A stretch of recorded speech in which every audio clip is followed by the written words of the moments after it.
My name is Natalie Peaton, and I am doing my exceptionality presentation on orthopedic disabilities. Now, I have a specific reason for choosing orthopedic disabilities because of a student that I will have this fall in my student teaching assignment. I'll be completing my pre-service teaching practicum requirements this fall in a World Civilizations class in a 6th grade middle school setting.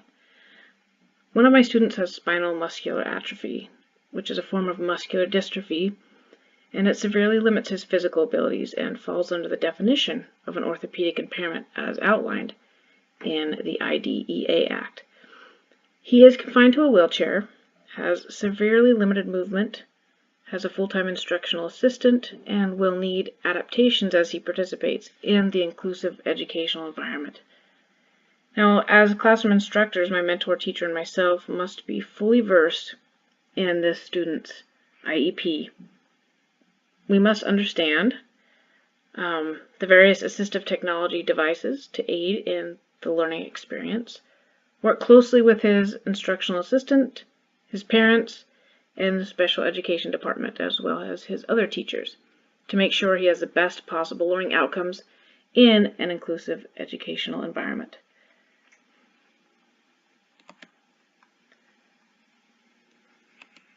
Following is an overview of what you can expect in this presentation. First, I will define orthopedic disability as stated in the 2004 IDEA. Next, I will include the characteristics of orthopedic disabilities and also the educational implications for those disabilities. Next, I will discuss ways to promote increased learning for an orthopedically disabled student, what teachers should know about orthopedic disabilities, and this one is mainly concerned with the impact the orthopedic disability might have on classroom teaching practices. Last, I will briefly discuss what I learned through my research on this exceptionality presentation. I wish to show you this video that features Keaton as it illustrates the possibilities available to allow those with disabilities to fully participate in life. Keaton's parents have found a way for him to fully participate in Halloween. As an educator, it inspires me to find a way for him and others like him to fully participate in the classroom.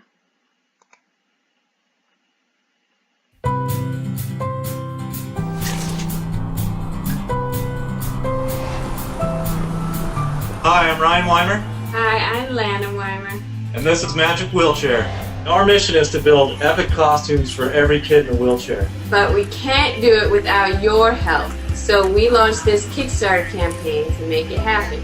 Magic Wheelchair is a nonprofit that we started to build costumes for kids that spend their time in wheelchairs. To me, it's a creative way to create some awareness for kids like ours. 3 of our kids have been born with muscular dystrophy, and our mission really is to provide every kid in a wheelchair with an epic Halloween costume for their chairs.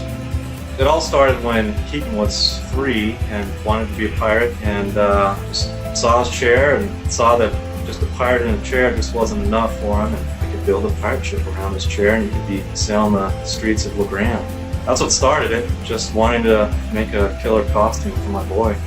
What's cool about it too is it becomes more than just a chair, you know. It's now a transformer, a dragon. I mean, it's more than just getting around. It's now something way cooler. We want to build for every kid in a wheelchair, and as long as we have support from people, then that's what we'll do. What do you think of the dragon? I think it's amazing. I'm in awe. It's really awesome. That is the most amazing thing I've ever seen in my entire life. That is way cool. Our starting target is 5. I'd love to build lots more of it.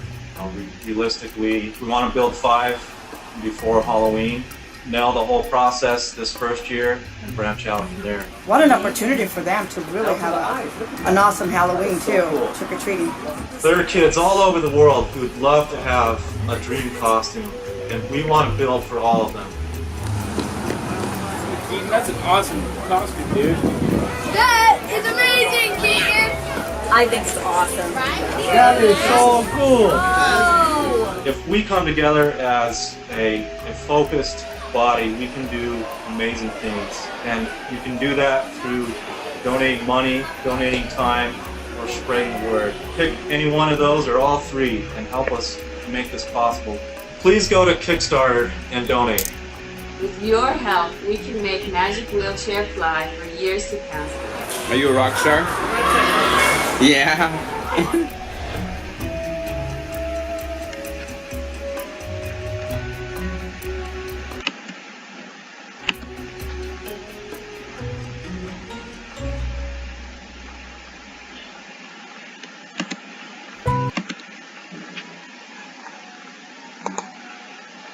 The definition of orthopedic disability is really an orthopedic impairment that adversely affects a child's educational performance. This definition is found in the Individuals with Disabilities Act. The term includes impairments that are caused by congenital anomalies, such as birth defects, like a cleft lip and palate, or a club foot and hand, just to name a few. Also falling under the definition are impairments caused by disease, such as poliomyelitis, bone tuberculosis, as well as muscular dystrophy. It also includes impairments from other causes, like cerebral palsy, amputations, and, as it's stated in the Act, fractures or burns that cause contractures, which means causes the pulling and tightening of ligaments, causing physical disability.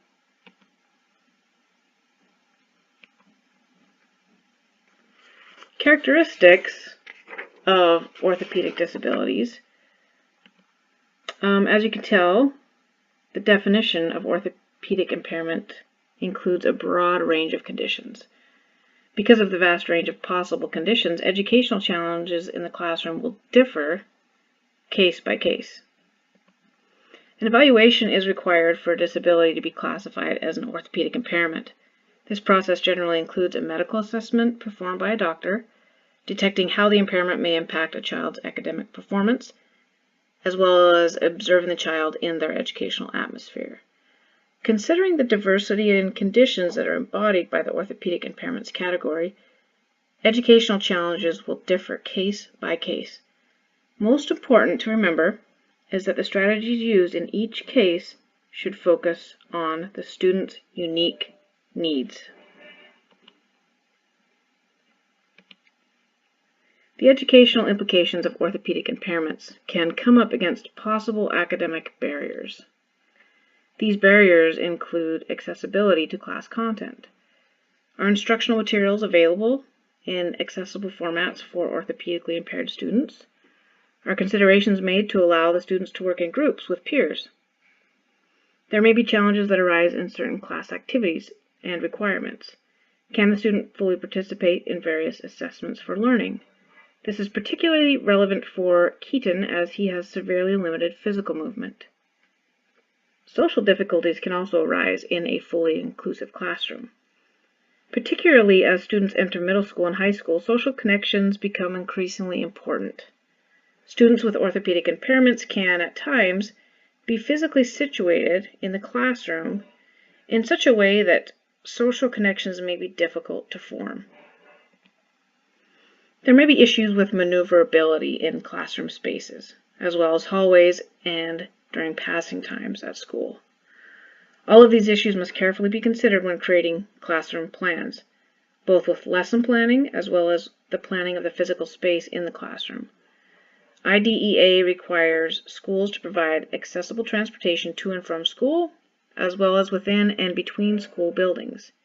Teachers must consider mobility devices such as wheelchairs, walkers, crutches, and canes when arranging classroom furniture and assigning seats. So, how can I promote increased learning for those with orthopedic impairments? Now, first and foremost, the overriding goal in all planning should be to create a truly inclusive classroom. This is a class where each and every student has equitable learning opportunities. An evidence-based practice that can be utilized to promote increased learning for the orthopedically impaired is a curriculum that is created using universal design for learning. This allows for differences, be they disabilities, learning styles, English language proficiency, to be built into instructional practices. Universal design for learning must also take into account assistive technology devices. Teachers must understand the technology, and they must work closely with the student, instructional assistants, special education department, and parents to best utilize the assistive technology for optimal student learning. Now, the universal design for learning acknowledges that all students have learning differences. Students need multiple ways to access information, multiple ways to express their learning, and multiple means of classroom engagement. Universal design for learning takes into account the differences needed in instruction. Whether the differences are from disabilities, English language barriers, or just different learning preferences, students need equitable access to class curriculum. Universal design for learning also allows for differences to be built into instructional practice. Let's see how this works. In universal design for learning, multiple means of representation. What does this mean? Class content must be presented using multiple means. Various methods of textual, visual, audio, as well as tactile means of representation must be available for students in each lesson. Learning and transfer of learning occurs when multiple representations are learned, because it allows students to make connections within as well as between concepts. Text must be available in multiple formats, and students must have varied informational inputs. These are all essential features of universal design for learning. The next facet of UDL is multiple means of action and expression. Learners differ in the ways that they can navigate a learning environment and express what they know. For example, individuals with significant movement impairments like cerebral palsy, or those who struggle with strategic and organizational abilities, such as executive function disorders, or those with language barriers and so forth, they all approach learning tasks very differently. They take differing approaches to learning tasks. Some may be able to express themselves well in written text, but not in speech, or vice versa. It should also be recognized that action and expression require a great deal of strategy, practice, and organization. This is another area in which learners can differ. So the last feature of UDL is multiple means of engagement. Affect represents a crucial element to learning, and learners differ markedly in the ways in which they can be engaged or motivated to learn. There are a variety of sources that can influence individual variation in affect, including neurology, culture, personal relevance, subjectivity, background knowledge, along with a variety of other factors presented here. Some learners are highly engaged by spontaneity and novelty, while others are disengaged or even frightened by those aspects, preferring strict routines. Some learners might like to work alone, while others prefer to work with their peers. Now, this underscores the need for teachers to know their students, particularly those with special needs.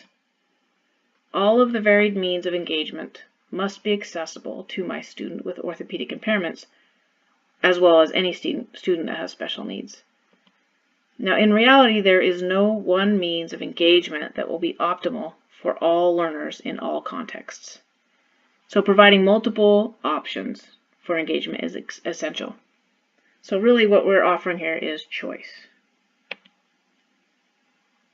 Now, a crucial aspect to student learning for those with orthopedic impairments is assistive technology.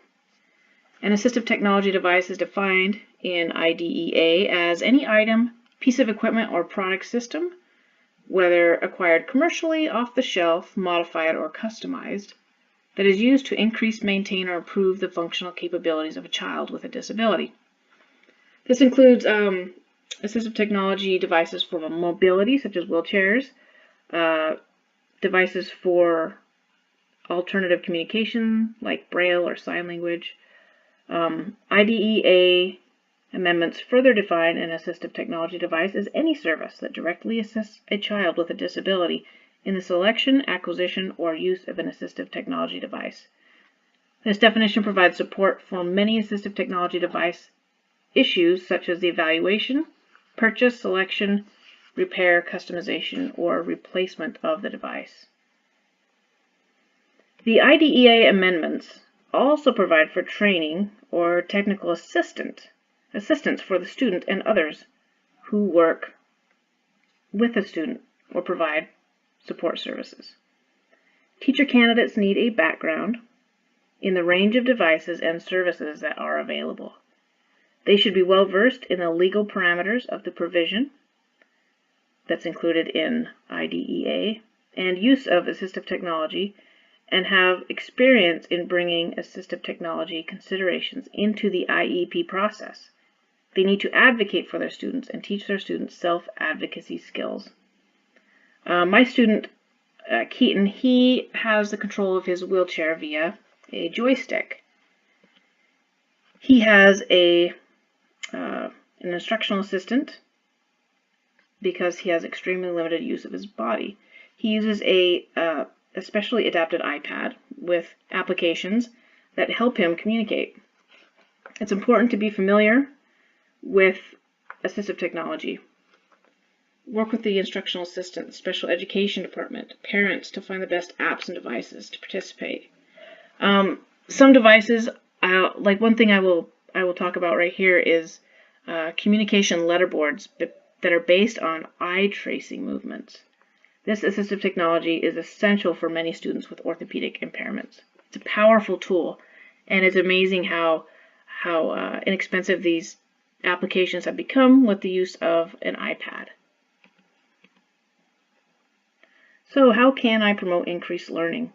Universal design for learning, as well as assistive technology, must take place in an environment where students interact with one another. My classroom must foster student interaction. Those with disabilities need to work with their peers. Studies have shown how easy it is to allow students with disabilities to miss out on meaningful interactions with their peers. One study stated the following. They said in the study, we documented substantial variability in the extent to which students with disabilities interact with their classmates without disabilities across a range of classrooms. For most students, interactions generally were limited to clustered exchanges, for example, multiple conversational turns over a brief period of time, with a narrow subset of classmates, i.e., typically one or two. Moreover, participants in the study interacted with none of their classmates during 1/4 of all observation. These findings reinforce the importance of educators making deliberate efforts to promote the social participation of these students in inclusive classrooms. So what should teachers know about orthopedic disabilities and their impact on classroom teaching practices? Here are some special considerations to remember. Many students with orthopedic impairments might have frequent tardies, absences, shortened school days, or missed homework due to the very nature of their disability. It's also very common for orthopedically impaired students to have many doctor's appointments or physical therapy appointments that take time out of the classroom. This may require considerations like tutoring or additional time to make up assignments.